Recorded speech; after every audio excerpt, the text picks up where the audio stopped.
The Canadian Agri-Food Policy Institute is driving bold policy solutions for a resilient Canadian agri-food system and building a stronger future for Canadian agriculture. Visit capi-icpa.com to discover how.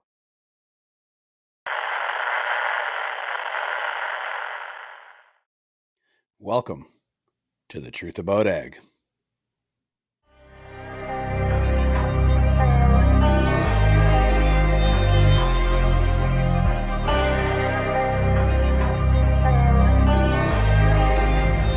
Welcome to the Truth About Ag podcast, distributed under the Real Agriculture Media Network and powered by the Heber Group of Companies.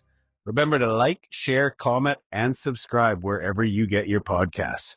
So, Hebes, after the last few podcasts, I finally get to say that I know this guest personally. So, Ken, you sat in on one of our farmer coaches last year, and then the producers loved it. They got to ask you questions. It was great. So I'm hoping we can get around to some of those topics today and kind of get that moving as well. So, well, with every guest, Ken, we kind of start off with the same question of we try to get guys who were born and bred in Western Canada and how they went up through the ranks and got into the positions they are. So why don't you give us a bit of your background and how you went from a dairy farm to holding degrees in agriculture, engineering, and executive management training? Yeah. Well, let me start by saying thanks, Jens, for inviting me to have the discussion here with you both. It's good to see you both again, and obviously to talk about agriculture. Yeah, so as you say, Evan, I'm from a dairy farm just outside of Regina, about 20 miles northeast. So we got our mail from Zener, Saskatchewan, population about 8, I think. That's about 4 miles up the road. And then, we went to church in Edenwald, which was about 9 miles away. And not far from the Capel Valley. So that's home for us, for me. We built about 110 cows as I was growing up. And so for those days, that was actually pretty big. And for those that are in dairy farming business, you know what that entails. That's twice a day, 365 days a year. And so we did that for a lot of years. And I was, I guess, third generation dairy farmer. It was started by my grandparents in a German community, like I say, just outside of Regina. I have 2 brothers, and, really kind of, at the end of it all, we decided that dairy farming was maybe not something that we wanted to do. And not because it wasn't a great lifestyle, it actually was. And there's, of course, a lot of great lessons that come from your existence on a dairy farm, but it's actually just a matter of different interests. And so we all went off and did different things. Myself, as you say, Evan, I went and I got a degree in agriculture. So I love agriculture and farming, and I really didn't know what the hell else I wanted to do, actually. And so I had a father who was pretty adamant that all things revolve around farming and agriculture. So go get a degree in agriculture. So I did that. And when I finished school, there really wasn't much in the way of jobs, actually. I don't think it was solely because of my poor marks, but that was part of it. But I realized that I'd probably have to go back to school. And one of the other things is, when I was obviously growing up on a farm, like you get to do, is like get to work with your hands a little bit, do practical things. And so with that kind of mindset, I went into engineering school, and I got my engineering degree. And, that was in the late 90s. And when I finished that, I went to work in mining. I was a mechanical engineer at the time. Went to work at Cameco here in town, which of course you may know as the uranium mining company, nuclear fuel company. I did that as an engineer working up on the mines up north, actually, here in Saskatchewan for a number of years. I then moved to Calgary, worked in oil and gas. My wife, her career took us to Calgary, so I worked in oil and gas for 5 years. I came back.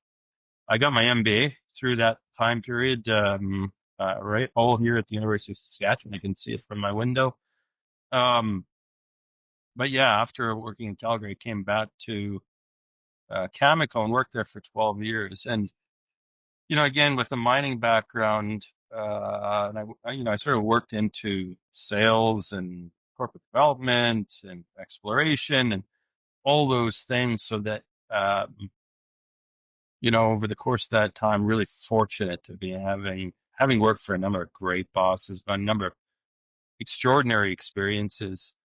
And so that in 2015, actually, I left Canada to join Canpotex. That's the big exporter of potash overseas. I was the CEO of Canpotex, and then joined Nutrien in 2019 into the potash mining business. I was heading up the mining business. So it's really sort of all part of my background. And then in your current role as CEO since August of 2022. So it's just over 3 years. So there's sort of a chronology, but overall of it, Evan, I, being from this province, being from Saskatchewan, you learn a few things, right? Like as an engineer having grown up a farm, I knew which way to turn a valve to get the water to flow. There are engineers out there that don't know how to do that, if you can believe that. Or, I knew what a grease gun looked like, or, on and on and on. I knew how to back up a piece of articulating equipment.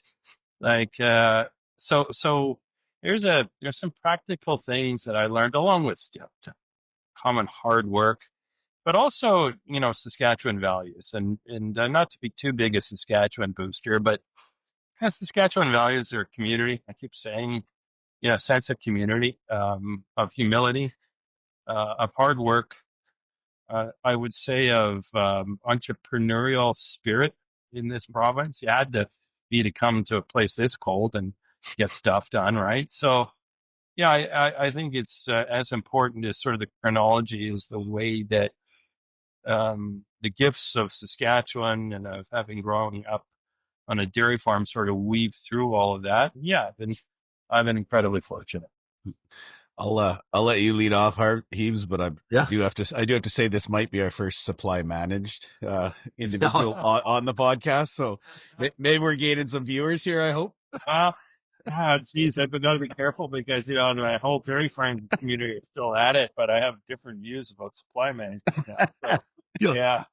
Yeah, I would assume your upbringing on a dairy farm and supply management versus possibly the unknown amount of time you've had to be in Washington over the last year and a half, and their opinion of supply management would give you a pretty strong view of both sides of the story. Yeah, that's absolutely the case, Kristjan. I've always been of the view, and I like probably more strongly today than ever is, as a company, as a farmer, as a country, you do the things that you're best at, right? Like comparative advantage, whatever you want to call it. And you compete because it's a competitive world. And over the very long term, that's the only sustainable way to go about anything is you compete, right? As a, it's like here at Nutrien, got the most competitive potash mine, the most competitive nitrogen business with our access to low cost natural gas. We've got downstream right through onto farms, compete. And I think that, artificial barriers like tariffs or other, sort of trade disruptions don't work over the long term. Again, you have to be able to compete and let those that are better at something do it and buy it from them more cheaply, as opposed to try and do it yourself, more expensive. And again, there are many things in this country we're the best in the world at. We should focus on those things, in my mind. Yeah. And so that's where I get into trouble about supply management. And there is, at the end of the day, I kind of think we have to compete. Well, I think the interesting part too is we'll go into, I like your Saskatchewan values talk and I like your bosses talk. So there's, I've spent a bit of time with you here over the last 6 months, maybe even more than normal. And you've always got some good stories on mentorship too, right? So I think, you probably in your time at Cameco, I'm assuming got to do some reporting or pretty good discussions with Tim, who's now the CEO over there. And you walk us through, in your career, you mentioned you had lots of good bosses, some of the better, let's call it one-liners or lessons that you feel that you picked up over the way that help in your chair now. Yeah, for sure, Kristjan. And yeah, like I say, I've been fortunate and, some great bosses. And yeah, as you say, Tim Gitzel over there at Canada is certainly one of them. I sort of some people that really stand out to me are sort of early on in my career working for an engineer, over at Cameco, actually. is an Asian guy from Singapore, Chan Leong. And the lessons that I took from Chan were, I would say that the motto over at the College of Engineering at the University of Saskatchewan is thorough. It's right on their sort of coat of arms. And I think that's a good word. And Chan certainly taught me in the world of engineering, but it obviously translates to everything that you do, sort of thorough, discipline. If you're going to do something, do it properly, because in the case of engineering, people's lives are at stake, obviously. And in the case of what you're doing on your farm, you've got an entire business that's at stake there as well. So thorough was a word that after working as an engineer, I took away, and it had new meaning for me, having graduated from the College of Engineering at the University of Saskatchewan. And a number of other mentors. I have a boss that tragically, I mean, he just passed away, and he's one of my favorite guys. And the number of lessons from him. He's from where is it St. Brew, where there's one of the big equipment manufacturers. Borgo. Yeah, thank you. Yeah, it's definitely St. Brew there, where he was from, and where Borgo's out there. Yeah, he became the head of all sort of commerce for Tamco. And for the years that I worked for him, I started carrying around his luggage, traveling all over the world. And he and I went to probably 50 or 60 different countries together. And at the end, I sort of took his job, and, the guy was truly a handshake guy. If he shook your hand and said he was going to do something, it would be done. He only ever told the truth, as difficult as the truth might have been for some people to hear. But that's all he knew how to do, was tell the truth. He taught me a lot about international business and how at the core of traveling to different places in the world, you really only need respect and dignity as the tools in your toolbox. In other words, approaching every culture, every language, every region, every geography with respect and with dignity and without judgment. If you can do those things, you're probably going to have some form of success doing business in these places, because you're not coming all righteous and like we know how to do things better in the West than anyone else, which we don't, by the way. And that as long as you travel to these places with respect, with dignity, and without judgment, you will have an engaging counterparty, and maybe when the dust clears, even friendships in some pretty remote parts of the world, which I've been fortunate to do. So, there's a little bit of a spattering, Chris. You mentioned Tim. Tim understands the word community and what that means here in Saskatchewan, but even more broadly, better than most people I know. So that when Tim gets all, when he is leading a company or sits on your board of directors or is leading the charge on some fundraising, the guy does it with a sense of community like I've never seen before. And that's an extraordinarily important reminder for all of us, I think, as members of a community. And, you're up there, southern Saskatchewan, and Moosomin community is pretty damn important to you, but it's important to me too, as is the Saskatoon community, as is the Saskatchewan community, as in, and again, Tim does an extraordinary job of that. At the end of it all, I walk away with some leadership lessons from that group of mentors that says, and again, it gets back to this Saskatchewan values thing. You act with humility. And I always say I get the sort of paradoxical nature of bragging about being humble. So I'm not trying to do that. I'm just saying the people I admire act with humility. They treat people with respect and with dignity. And in other words, without judgment. They sort of do the hard work of understanding what's going on with people, as opposed to the laziness associated with just judging. They have an uncanny ability to create trust. And part of that is through understanding what it means to be in a community, a sense of community. And it's sort of that humility thing. But the people that I've always really admired truly almost have an absence of ego. They don't let their ego cloud decision making and what's best for the stakeholder, call it. In our case, it's shareholders, it's employees, it's communities, it's all those stakeholders that are really important to us. Those are sort of the core lessons from those extraordinary mentors that I've had over the years, Kristjan. I find it interesting, Heaps. Like I listen to him talk, and obviously genuine as can be. And it's not all, I mean, everybody likes to quote the people that everybody else knows, right? And it wasn't that, Ken. It was just, somebody at one of your small bosses down the line throughout your career that did it. And that's just interesting to me, is that it's always, it doesn't have to be the most flashy mentor. You take what you can from everybody that you meet, right? You are your 5 closest people, Yeah. right? No, I mean, that's exactly it. And, I've, have no shortage of exposure to flashy people, if you can call them that. Yeah. And flashy people have things to offer too. It's just, it's you sort of, with that collection of experiences, I always sort of think of it as you gain wisdom, like you acquiring wisdom, right? And wisdom can come from the most unexpected and quirky little places, and life experiences and from flashy people, but it's a collection of things. And wisdom, I think, is a kind of a personal thing, like, because you get exposure to all these things and you take away these sort of, I always call them gems or nuggets for yourself and your own beliefs, and you develop your own worldview of things, how this whole thing, this whole world actually works and what's truly important.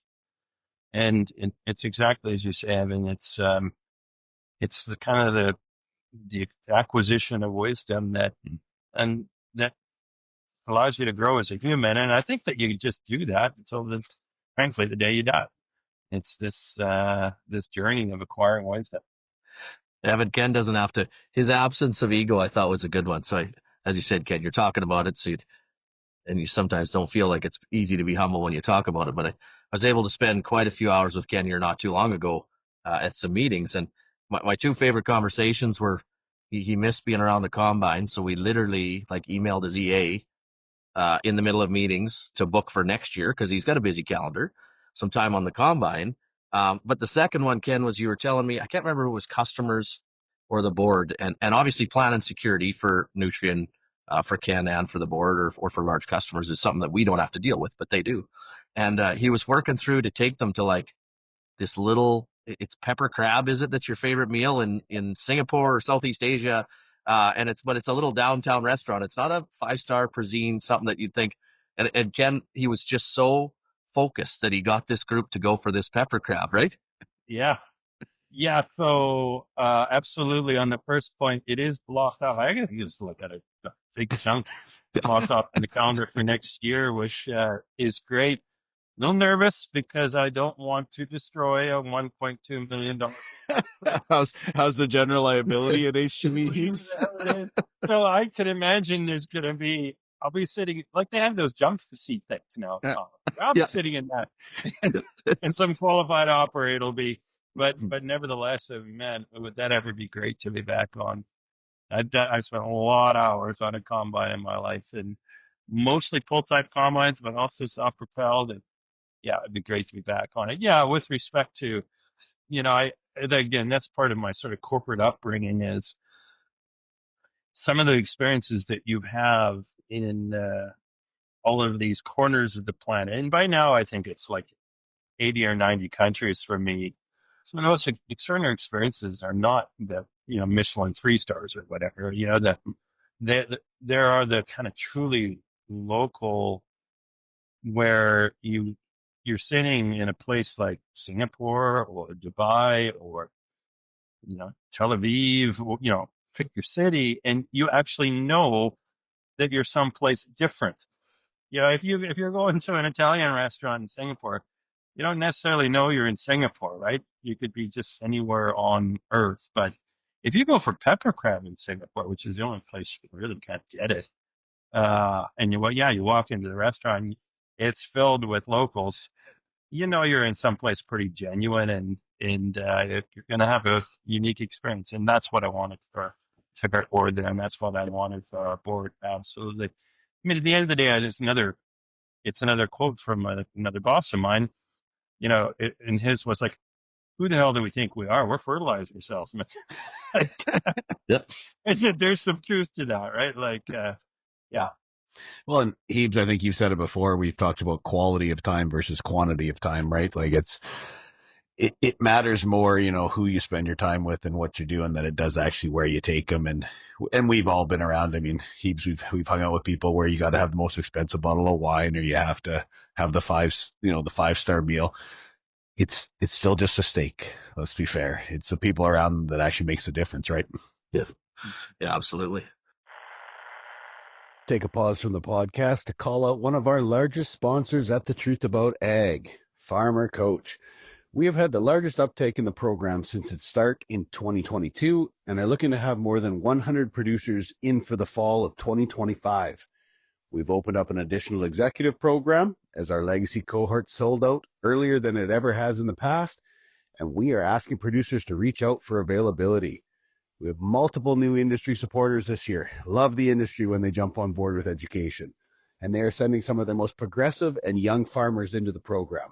Reach out to your lenders or your suppliers and ask if they're a supporter, and if not, why not? And lastly, and the most proud we are at Farmer Coach, we are entering our 4th year cohorts, and we have an 80% retention rate with that cohort. The original one has no industry backing. They came because they believed in what we were doing, and now as they enter their 4th year, they have made changes to their operations beyond what I ever thought was possible. So if you're not looking into the program, I ask that you hurry, as seats are filling up, and we want you to figure out your definition of success, and then let us and the other participants assist you in reaching it. The only real question left to ask is one day or day one. Now back to the Truth About Ag podcast. Well, we'll wheel into some business talk. So I think, I'm assuming you've probably had a more interesting 6 months than even farmers, but the world of tariffs and policy and what are the short term and long term strategies that you have to look at Nutrien, because obviously you guys export the majority of your product just like we do on the farm, and so you feel the same issues we do. And so I keep saying that to Evan, that I think a lot of it's timing, right? I think it'll all work itself out over time, but you got to find a way to get there. Just be interesting to hear your take on that. Oh, for sure, Kristjan. And I won't spend the rest of the time on this one answer, but it's a long story, and actually kind of, for my time, takes me back even to the start of the war in Russia, Ukraine. And with the Belarusians and the Russians producing 40% of the world's potash, and the Russians, over 10% of the world's nitrogen and phosphate, the war and associated sanctions, not necessarily on fertilizer, because the world understood that if you sanction Russian and Belarusian fertilizers, it was going to cause sort of global hunger issues. So intentionally not sanctioning fertilizer, but sanctioning shipping and banking and the whole ecosystem around fertilizer, which had the knock-on impact of sort of quarantining exports within the region, within Russia, Belarus. And that led to massive supply shock in the industry. And you gents remember that better than most, because you know what happened to fertilizer prices, potash prices in particular at the time. They just went right through the roof, which caused two things. I mean, there's panic buying there, and inventories, channels filling up all over the world, and then eventually prices getting so high that farmers stopped buying. At which point, with no demand and high priced inventory, and the channel started emptying out over the period of the next 12 months, prices tanked into a level that was far below what they were prior to the war. So there's this extraordinary volatility at the time. And I tell this story because it had the effect also of redistributing trade flows on the planet. So these are commodities, right? Supply and demand.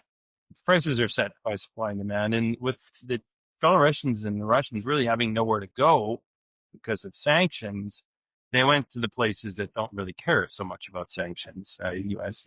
European sanctions, and that was India, China for the most part, and some to Brazil as well. So that we didn't vacate those markets, but India, China, because they were getting all this Belarusian, Russian material, we had to reduce the amount of volume that we were sending there in favor of other markets, like, of course, North America, but some into Brazil and Europe and certainly Southeast Asia.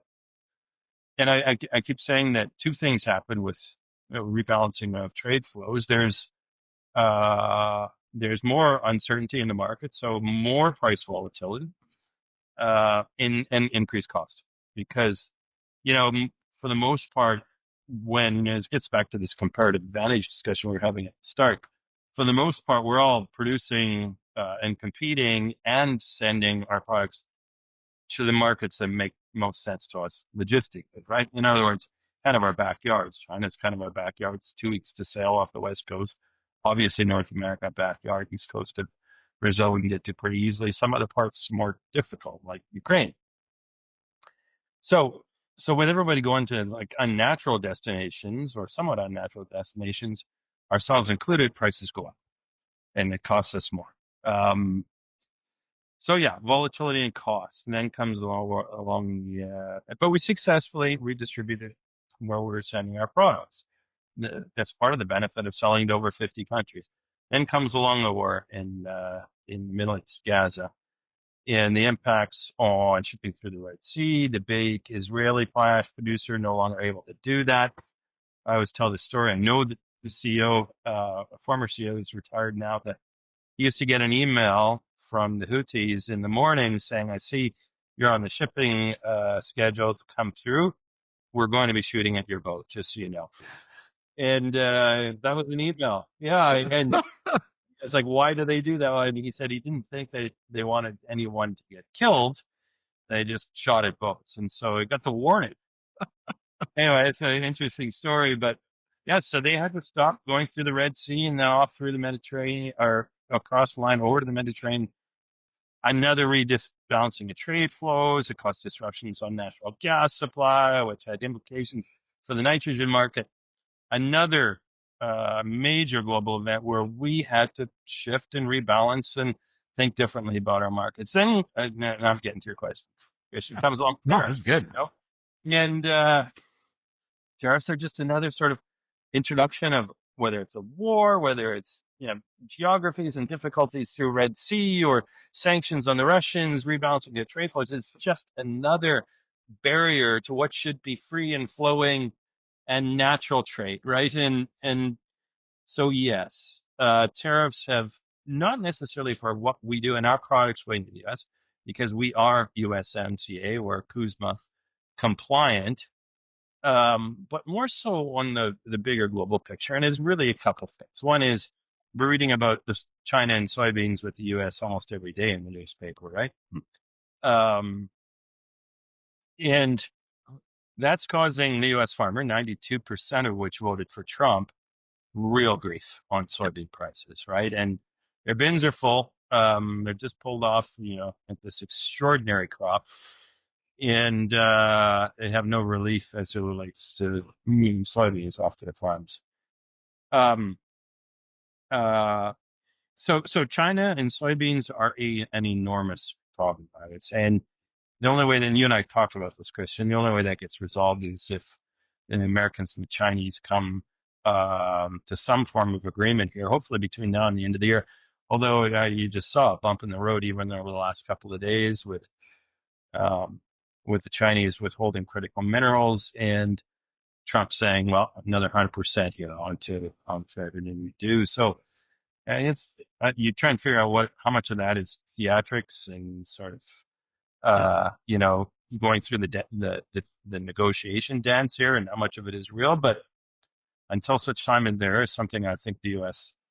Soybean farmer is going to continue to be in a world for it. I know the administration's talking about using some tariff revenue, whatever that is, to provide some relief to the U.S. farmer, but we'll see. So that's one. Two is, Canada, China, obviously, and canola. And the part that I fear is because of the trade, tensions and uncertainty with our American colleagues, and our need to preserve CUSMA, which former NAFTA, which I think should be the absolute priority of the federal government, preserve that thing. Because of that, the Americans are asking us to do some stuff, right? Like stop importing, the cheap Chinese steel and aluminum. And we've got this EV thing, tariff going on. And a lot of it is that the Americans bidding. They're saying, look, we can fortress North America if there is such a thing. But at a minimum, in order to make this negotiation on NAFTA, or former NAFTA, now CUSMA, go more smoothly, we want you to do this vis-a-vis China.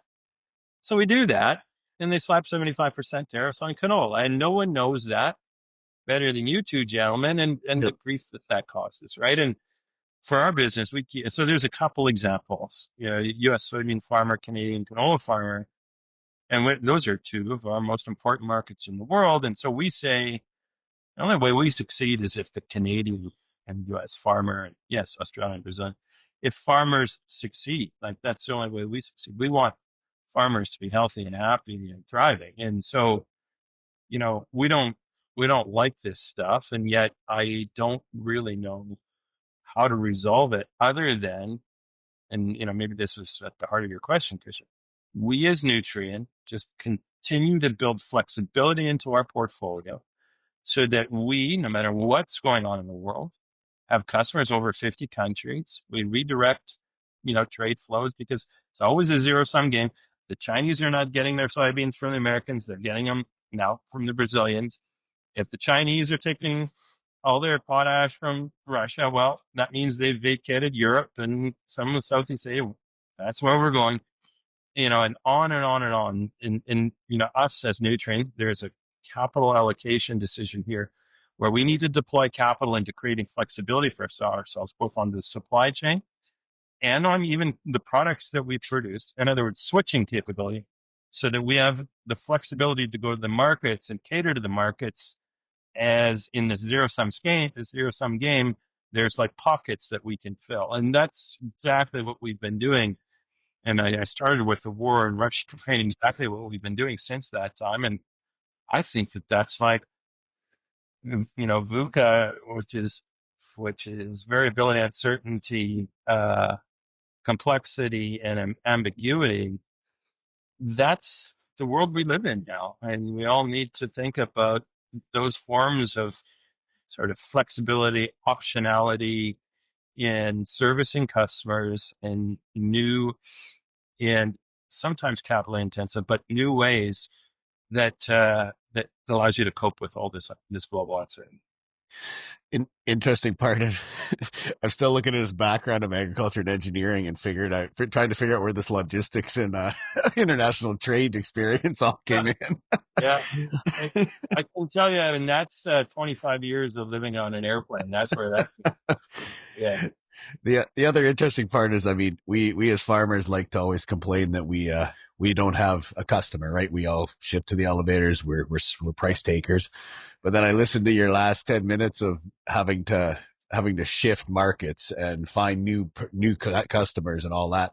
And I'm sitting here thinking maybe it's not a bad thing that we just have one central, because if that gets added to the list of things farms have to do, I'm a little scared at what that looks like. Yeah, it's true. It is complex, but I tell you, if you look at the way even Ebert Group, and so many of our more sophisticated Canadian farmers are navigating that environment. I think that's a source of pride for me, is because the world it actually continues to shrink. Like, and thinking about sort of new end markets and how these markets work and in customers in these different markets. Like, I think there is, and I know you market a bunch of your own stuff, and there is opportunity, I think, for Canadian agriculture to probably do more of what you all are doing in the name of optionality, flexibility, and ultimately value for the farmer. Well, I think Ev, right? Like his comment on what Nutrien's doing is kind of what we've pivoted to here in the last 6 to 9 months with guys we're talking to, is that we used to try to get people to the point of thinking about selling grain 6 to 9 months before you seed it, and then you got the 12 months after, and inputs you got to start looking at 6 to 9 months before you seed, and some people don't get it paid for till after harvest, but that cycle improves. But with the new volatility on both the input side and the output side, like it's now turning into, I think we slowly have to get our infrastructure and our mindset set up that it might be up to 3 years before and 3 years after a crop that we're purchasing inputs or making the grain sales. And you might use strategies of physical, or you might use strategies of futures and options, or you might use strategies of offtake agreements with retails and suppliers on the input side, where you're maybe taking a 10 or 20% position on fertilizer out 36 months in front of that crop. Whether you take the physical or not depends on if they need to run the mines or if the retails have room in the shed. But it's not the way we look at it now. But I think we need to get there. And I mean, you look at the U.S. soybean farmer as a percentage of for storage as a percentage of total farm production. The U.S. farmer tends to be significantly less than the Canadian farmer, just because of their infrastructure around logistics, and the Mississippi helps, and all the co-ops along the Mississippi and the rail lines. So like that, it's a huge disadvantage for them when things slow down in moving in October, November, December compared to a Canadian farm. Because in general, this is generalities again, the Canadian farm does have more storage infrastructure, and I mean, we're even feeling the pain. I mean, I think I got 47 or 49 grain bags out right now because we had big production and slow movement. Yep. No, exactly. And same thing, you'll see that throughout the Corn Belt, you're going to see more bags than you've seen in a while. Yeah. Well, and I mean, even we had Heimbecker on a couple of weeks ago, Hebes, and he was on to mention that the railways can't move the product that we have sitting there anyway. So, I mean, guys can say we're shutting the bins until we need to, but that need to, you don't have the power if they aren't going to ship it. So what's the plan, right? Like, guys, you can sit on it and then you assume you're going to sell in next week to pay a bill 2 weeks out, and there's no movement because everybody's got the same plan, right? Like it is infrastructure is becoming more and more a farm discussion. I think with most of the guys we work with is, to the point where we're saying, holding grain may actually pay for the infrastructure capital just by doing it if you've actually time it out on present value, right? Yeah, which is an amazing state, actually. But yeah, I mean, and that's depending on what it costs you to finance this stuff. And Kristjan and I talked about that, but yeah, that stuff can pencil out. And yeah, just about, it's amazing for our business, just the value of those infrastructure investments. When you're moving something bulk that you don't love when it gets wet, then it's the name of the game is logistics and infrastructure. And yeah, I mean, we are all operating off the two same train tracks, right? Now we're all using the same two sets of tracks, and there's a lot of stuff to move on that. So yes, I would say that in this year it's going to be interesting. Well, I think that that leads to a question we've asked a few other people, Ken, is that, I mean, you're not hands-on the farm anymore, but business is business, and you get a pretty neat look at the view from all the industry from all over the world. What what do you think you'd have for pieces of advice for whether it be the Canadian, Saskatchewan, or North American farmer on where areas within management you'd take a pretty close look at, and look at maybe some tweaking strategies or different strategies over the next 3, 5, 10 years? Yeah, Kristjan, I don't think it's much different than probably the things that we're doing here at Nutrien. I think they probably transfer right onto the farm. And so one of them is, and this is obvious, but is technology, right? And the role of technology that's certainly true in our business, and it's true for farmers as well. And I know there's a matter of sort of, you can think about those things differently depending on scale. And so if you're farming 200,000 acres, you probably think about all of that a little differently than if you're farming 2,000 acres or 200 acres. And, you can go to India where average farm size is 1 to 2 hectares. Like, so yeah, Indians are thinking about this stuff a little bit differently than you might be on your farm, Kristjan. But, technology is absolutely something that I think we as Nutrien and our whole agriculture ecosystem needs to continue to focus on. So whether that's sort of mechanical technology and all the things you're using around variable rate and whatever else, or whether it's seed technology and sort of chemistry technology and fertilizer technology among sort of the biostimulants and the biologicals, got all your nutritionals. We're supplying a lot of that stuff, and that's going to continue to evolve. We don't think it replaces synthetic fertilizer, but it's certainly kind of augmented it to efficacy. But there's also, and I just really hesitate to kind of use these words, but I'm going to. There's also artificial intelligence. I'm sorry. I know everybody's talking about it. Yep. Next biggest, greatest thing, but I do believe that AI in the next 12 months will be providing better agronomic advice than a lot of the world can provide. And why do I say that? Well, we're doing our own work on that. And yeah, it's about using structured and unstructured data to develop your, sort of tool, and it'll spit out prescriptions, recommendations to growers on seeds and chemistry and soil types and moisture level. We use like the whole gamut, and it will lead to better outcomes. I believe that, and so it's not 10 years away. It's not 20 years away. It is immediate, and it is, I think, very, very real. I think we collectively need to pay attention to that. And like I say, I mean, the goal here is better outcomes on the farm. That's our objective here. I want to take the next few moments to call out another one of our sponsors, Maverick Ag. New look, new team, new location, and new outlook on agriculture. We have spent the last 6 months adding key people and processes to the Maverick team so we can better support the industry in what we see as complex yet exciting times. Our core consultants are the best in their fields across accounting, banking, consulting, and insurance, and we would love the opportunity to show you our horsepower. Some of our legacy products include the core financial product. Are you looking ahead, seeing financial ceilings at every turn? The markets, the cost of production, the banks. We provide a full-fledged projection package that covers your monthly cash flow worries, your bank ratios, your key performance indicators, your cost of production, and your profitability metrics. Fail to plan, plan to fail. Don't go into 2026 without a plan. Number 2, Navigator Strategy product. Do you feel like Groundhog Day is every day on the operation? Are the complexities of managing family, roles, accountabilities, people, compensation, and just the sheer number of decisions you're expected to make becoming a stressor? Are you running the business, or is the business running you? Let our experts sit down with your family and your team and come up with strategies that work. We don't consult on things we've not seen success on in our own operation or those operations that we work with. Let us steer the ship in the right direction. Along with these offerings, we also have other numerous technology, negotiating, insurance, and decision-making products available. Visit maverickag.com for more details. Now, back to the podcast. So technology, and lots of different pieces of technology floating around. So I'll just use that term broadly. That's one. 2 is, I'm guessing, as the farm evolves, and I think you're probably experiencing this, is that,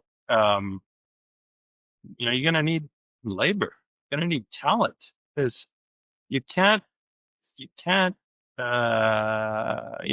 seed and harvest whatever 100,000 acres in the way that we used to, and there's going to be, you're already operating like very technologically advanced pieces of equipment, and you can't do it all on your own, and it's just going to get more intense, that sort of understanding of the technology. So it's going to take talents. And Kristjan, like, again, you and I talked about this, Yep. but that's the thing that we have to pay attention to here at Nutrien, and that's a thing that I'm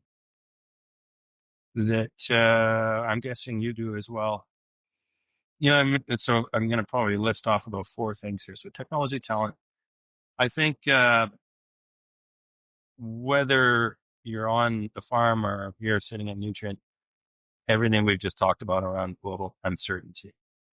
Uncertainty is the new thing here. And so you have to find a way to not just cope with it, but embrace it and turn it into opportunity, right? And Evan, you said, like, you sort of got one customer at the moment, and your price takers, But over time, I think it behooves the farmer or Nutrien or whoever else just to continue to understand what's going on in the world, the implications for all of us, and then how we as an industry, whether that's agriculture, whether that's fertilizer, as an industry, not just cope with that uncertainty, but take advantage of it. And there are ways to take advantage of uncertainty, that's for sure. And then, so that's the third one. The fourth one is,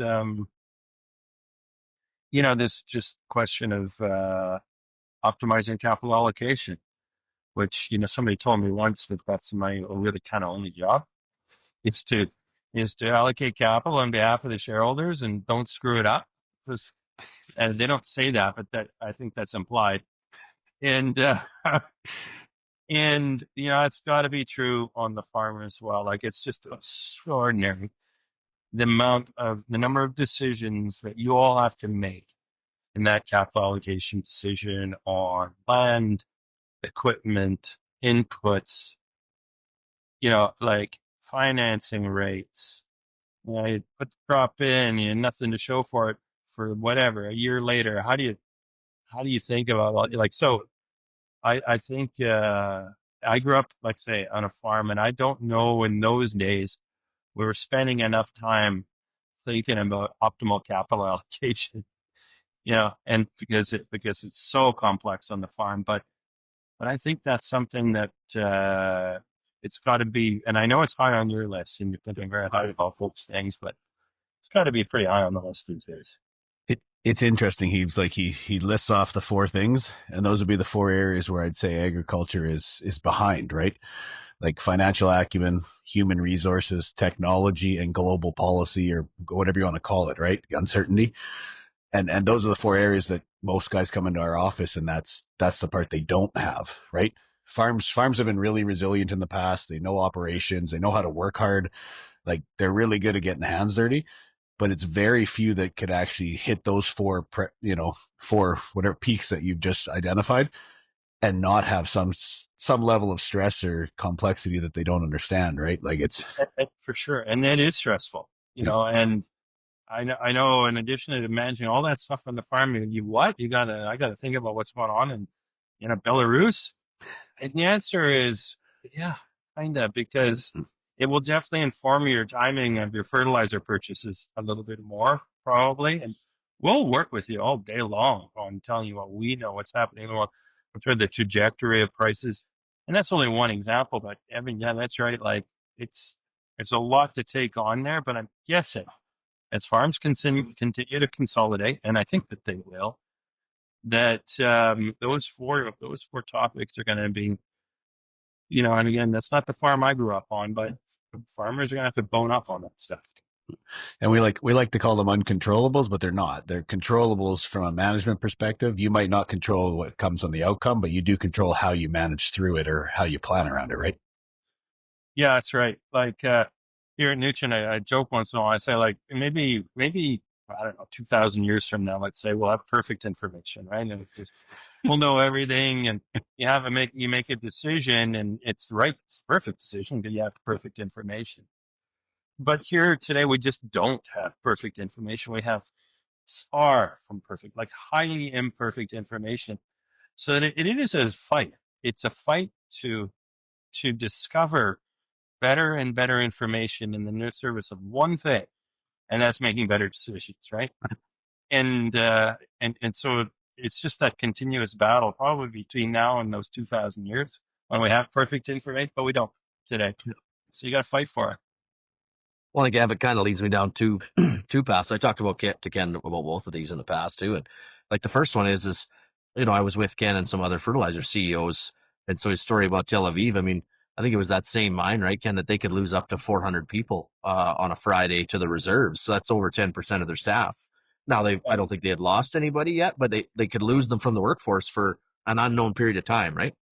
They did lose some, Kristjan. Absolutely, your example. No, I think they've had in the war. They've lost, I think, about a dozen employees' lives, and they have had a measure in the hundreds called up to serve the reserves. And like that, I don't know. So we have 3,000 people in our mining in our potash business unit here, somebody came and said, like, you need to hand over 400 of them. Like, they're not just, standing around twiddling their thumbs. Like, it would be, I'm not sure what we would do. Yeah. But yes, Kristjan, absolutely. That's a great example. Right. So I think it doesn't matter what level of business you're running. There's always some unknowns you have to deal with. I think the other thing we talked about is, with capital allocation, and I said this to the CEOs when I was out there, is that break evens for 2026 look really bad, significantly worse than 2025. And I was up front to say on our farm, my goal between now and March is to shave $50 to $60 an acre off our break even. And if we're feeling that way, I think a lot of farms will. And I think lots of farms go, right to fertilizer, kind of everything but nitrogen is one of their first things. But kind of what we've been looking at is, what are your soil tests telling you? Like, can you borrow some from the soil versus buying? That's one way. Nobody wants to listen to it, but if you can expand 10% and not change your fixed cost model, magically, you can save $10, $15, $20 an acre in your total cost of production by the acre. So that's a way. How can you increase revenue per acre? So is that more marketing? Is it unique markets? Is it different crops? So I think that's something on the capital allocation side we've been talking about lots. But it led me down, and we talk quite a bit in depth about this, and in no way do we have it figured out, right? But we talked about specifically potash and phosphate, but even sulfur a little bit. But, I think there needs to be different plans on how farms look at this, and that on our farm, we take kind of next year's price in October, and compare that to a metric ton of fertilizer. And phosphate in particular, nitrogen second, is like, phosphate's the worst it's ever been. In the bushels of canola or bushels of wheat it takes to buy a ton, nitrogen's like the second worst it's ever been. Potash is a little bit more affordable, but still as a percentage isn't something we like. But at the same time, over the last 3 years, there has been some prices we like, specifically on nitrogen, potash. Phos has kind of been high ever since the war. But, it probably begs that we need to start looking on how we do things different. And I said, like, there might be some purchasing strategies. There might be some using the soil as a bank, particularly on potash and phos, and trying to build levels in lower years. I really think we need to start looking a little bit different on how we do things. And I mean, I've been bugging Evan. Evan's kind of in the middle of building me a 9-year fertilizer calculator, because I think it takes somewhere between 7 and 9 years to get full utilization of our potash and phos. So that on years where that metric isn't great, we have some flexibility, but it's because we know the data to have the flexibility. Yeah. Well, and to go back to Ken's point, the last one, sorry to interrupt you, Ken, but you'd mentioned using data that's actually accurate. And that's what we're trying to do, is we're trying to build it out so that we can say, oh, this year fertilizer's falling in the bottom 30% of, bushels that we've ever seen. Well, we're going to play the probabilities, and that probably means we should be doubling down and looking at a few years worth of purchases. Whereas, and then when we get to a year like this, it's the exact opposite. It's almost decoupled. It's the worst it's ever been. So then it's, it's no different than how you would plan your business. You're not planning it 2 months out. You're planning it 5 to 10 years out of your buying strategies. And that's just it's unheard of on farms, but we need to do something, right? Yeah. I mean, what you both are saying makes all the sense in the world to me. I mean, if you use phosphate as the example, you would say that, what does it cost the most expensive phosphate producer on the planet to produce to meet that last ton of demand, right? Okay, so what ton do you need to meet that last ton of demand? And it's something, probably 2/3 of the 700, and north dollars a ton that the global phosphate price is today. So it would tell you, through the cycle, phosphate prices are going to come down. And so what's causing this? Well, the Chinese are keeping more fertilizers in country that they produce, so phosphate, nitrogen, than they ever have before. They're importing more potash than they ever have before. And that's because they're focused on global food security. Economy in China is not good. Social contract says, in order to, avoid civil unrest, or with a minimum, we need to keep people sheltered and fed. And so focus on food security, fewer phosphate exports, fewer nitrogen exports, record potash imports. That has implications for the global phosphate price. That's the single biggest thing that's going on here. Sprinkle on top of that some operational issues with some of the Western phosphate suppliers, and now you really have tightness in the market. That's going on today. And I think maybe like what you've been talking about, understanding those things and knowing that, that last ton to produce demand is something much less than the current market would tell you prices are coming down. So that's good information, probably. Yeah. That's valuable information. I could talk about nitrogen and potash in the same way. So, and that has implications, I'm guessing, for you, Jens, for how much storage you build for this stuff, right? And we talked about infrastructure and logistics, how you want to think about buying when prices are low and not when prices are high, inventorying crop nutrients in the soil, exactly as you said.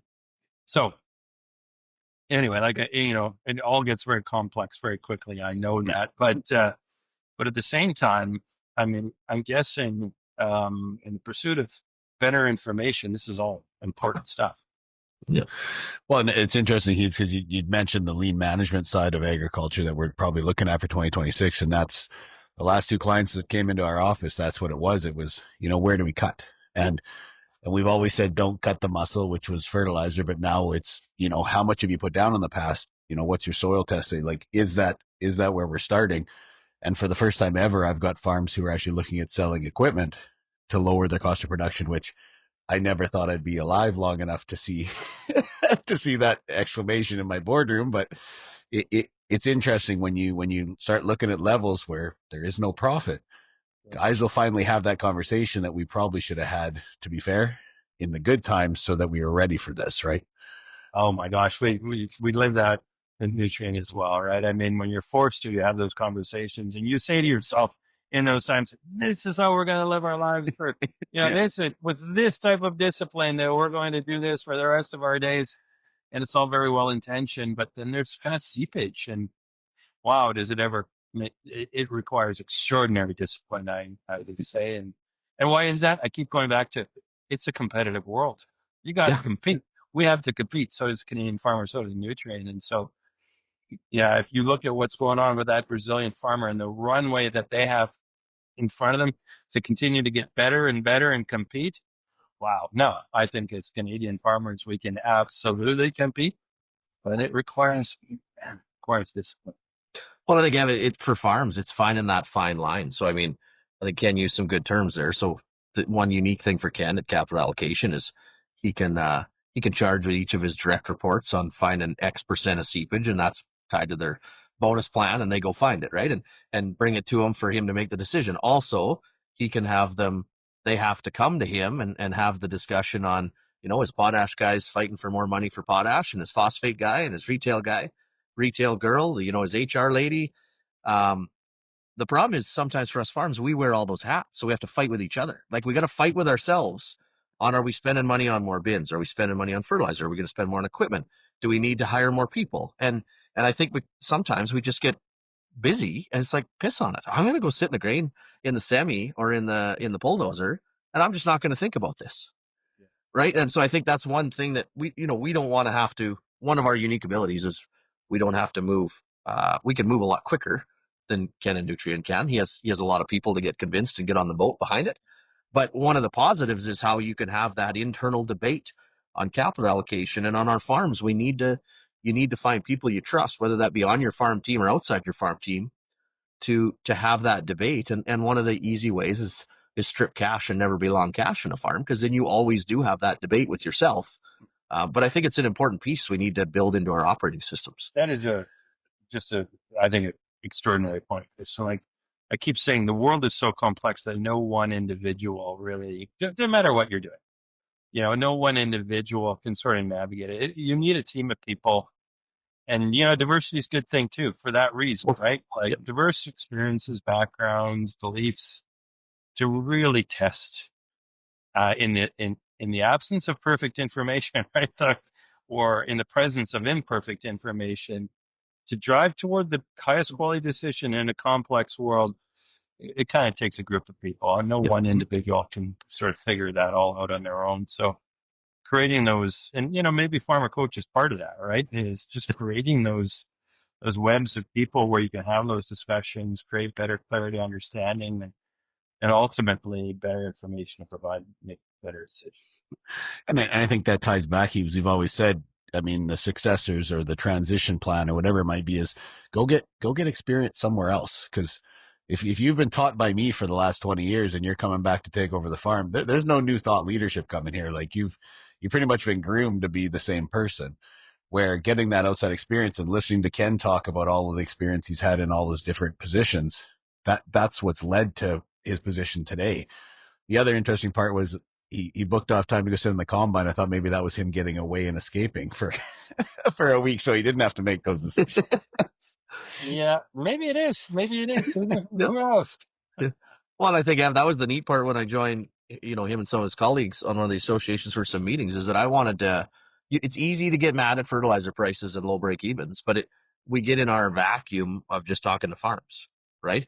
And so, I got to hear about a mine in Tel Aviv that might lose 10% of their staff every given Friday. Well, what does that do to the cost of their production, or to be honest, even just what they can simply produce? So then you have less supply, right? I got to listen to a number of you guys talk about red tape, right, Ken, around the building of a new mine or a new facility. And so we talk about that all the time at a farm level, that we don't like Municode for building a new shop or something we have to do. I mean, it's next level what you guys have to deal with. And so we sometimes forget to understand the different pieces throughout the industry, and how, if you want to look at prices of fertilizers, a lot of it is tied to policy volatility and supply and logistics globally.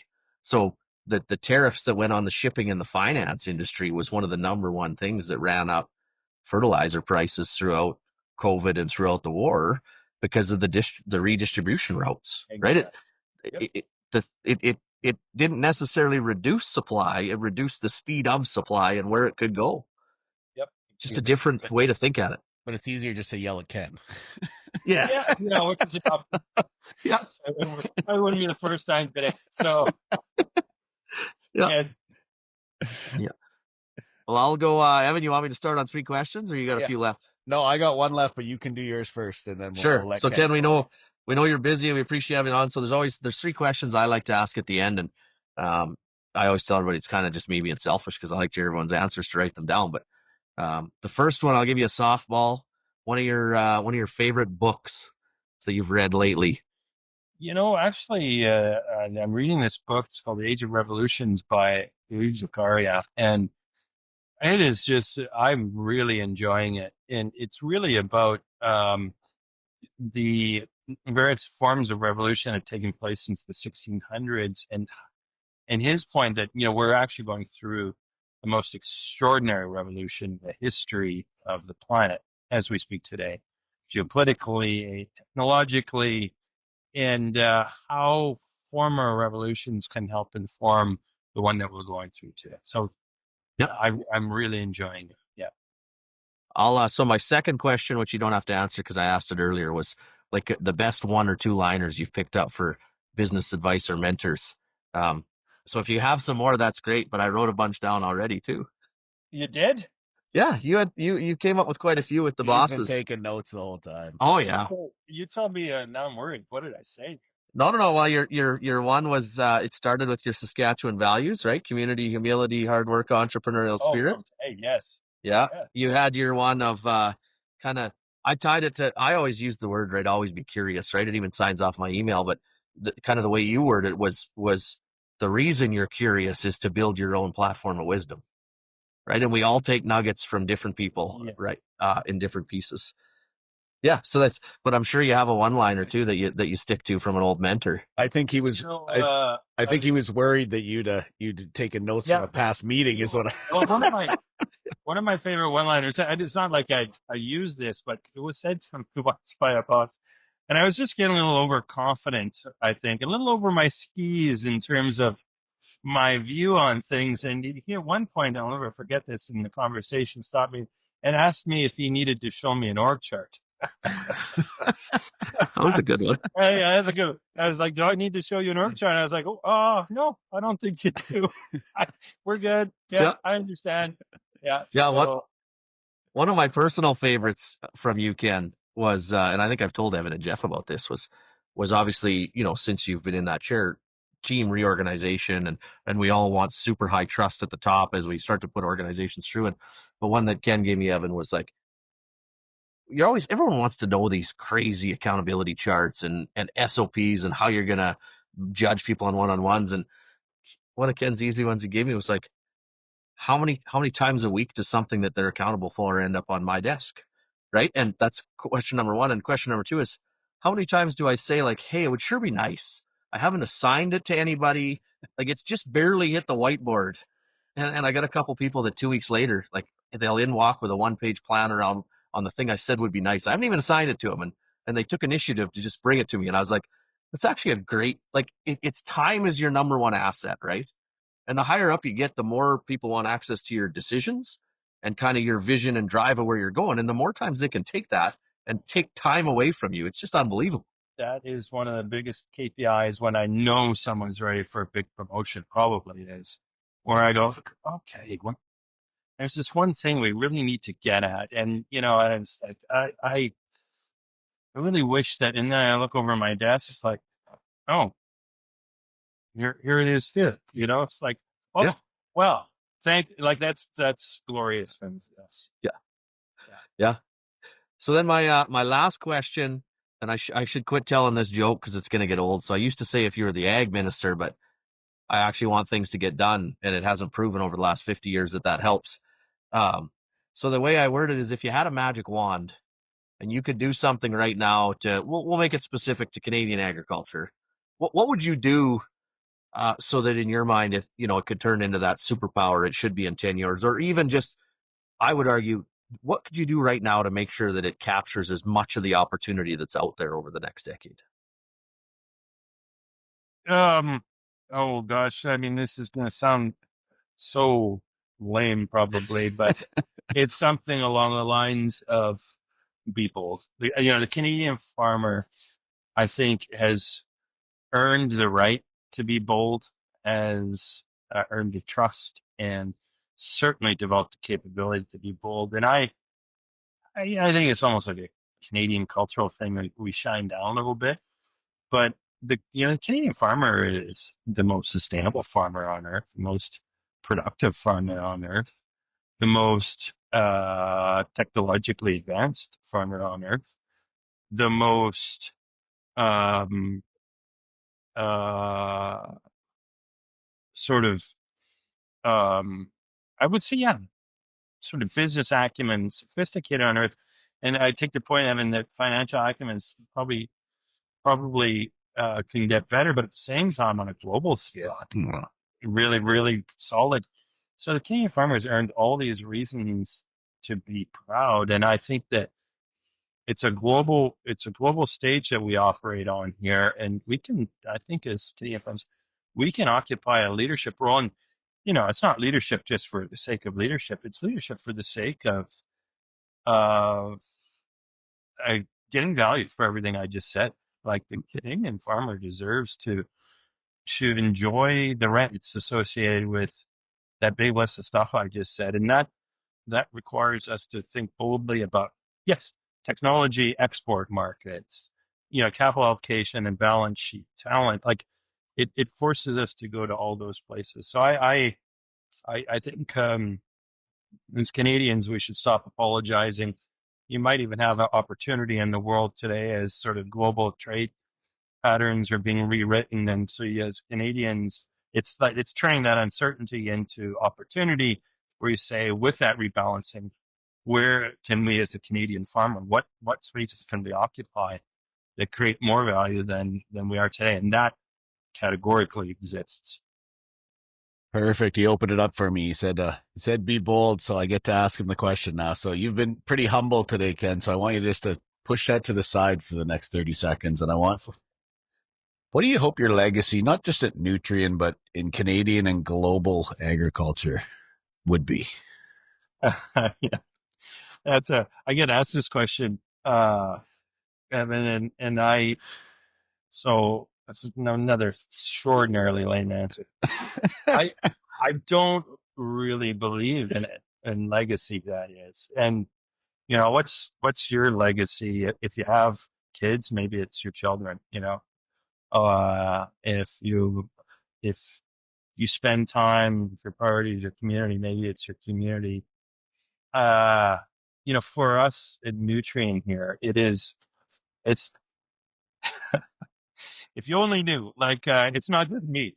It's certainly not just me, right? It's a collective group of people. It's a board of directors, and it's a machine that works together. And I play a role, and maybe an important one, but it is a role. And so it's just to go back to, we've got this Nutrien team, and for Nutrien, what would it be our legacy here at Nutrien? It is to think about this business in the very long term and work with farmers to improve outcomes, because when farmers do well, Nutrien does well. There's perfect alignment there. So that as it relates to things we talked about, technology, talent, capital allocation, and global uncertainty, working together on those things for taking 100-year view of this, not like a 2-year view or whatever. That through that process, and this is like the number one thing, is keep people safe. And wow, we could probably spend an hour on a podcast talking about safety. Like, I'm talking about industrial safety, what you're doing on your farm, what we're doing in Nutrien. That the only way that you can say that you did it properly over that 100 years is if you did it keeping people safe. If you can't say that, that means you haven't done it properly, right? And that over that time period, working with farmers, doing it safely, we just do we exploit our endowment of natural resources, which is like one of the big assets we have, potash and access to low-cost natural gas, in a very responsible, sustainable, and I'll just say Canadian way, because that's the Canadian way, right?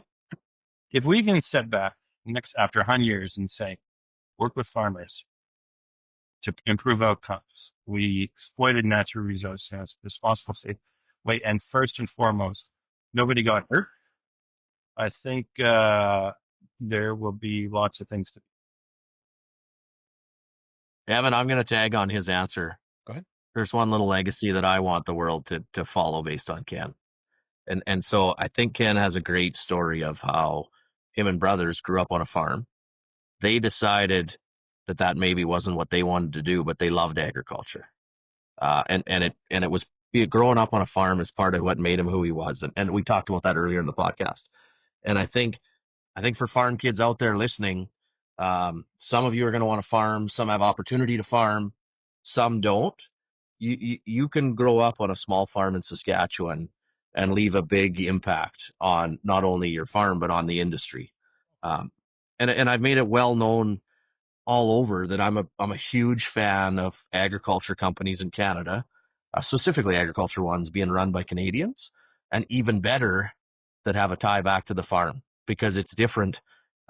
It's just different on their sense of community, their sense of aligning with farmer outcomes. And so that would be one piece and it's one of the reasons I really enjoy doing some of these podcasts, right? And is I want farm kids to hear your story, Ken, that you grew up on a dairy farm in Saskatchewan and you've been to 60 countries. And I hope one day they all get to, sit and have a burger with you and hear some of the stories of negotiating potash deals in Ukraine and Kazakhstan. And the world's a big place, but the roots and kind of humility that you can get by growing up as a Saskatchewan farm kid can take you all over the world. And I want more people to hear that about you. Oh, that is just a fact. Grew up on a farm, you go to one of our great educational institutions in this province, and you can basically do anything you want, I think, because you're equipped with the values, you're equipped with the work ethic, you're equipped with the smarts. I think the world is yours. Yeah. Well said, Ken and Kristjan. So I want to thank Ken again for sitting in today, as well as sitting in on one of our farmer coach sessions, as well as the ops team would like to thank him for taking Kristjan off the farm for a few days and giving them a break. So we'll welcome ops team. Yeah, we'll send that one out. Yeah. For those listening, remember to like, share, comment, subscribe, and send your questions in. And that's the Truth About Ag. Thanks for joining us. The Truth About Ag podcast is a proud member of the Heber Group, which includes Heber Grain Ventures, Maverick Ag, and Farmer Coach. We appreciate the support. Lastly, please like, comment, share, subscribe, and ring the bell. And if you have questions for a future podcast, please leave in the comments below. Thanks for listening.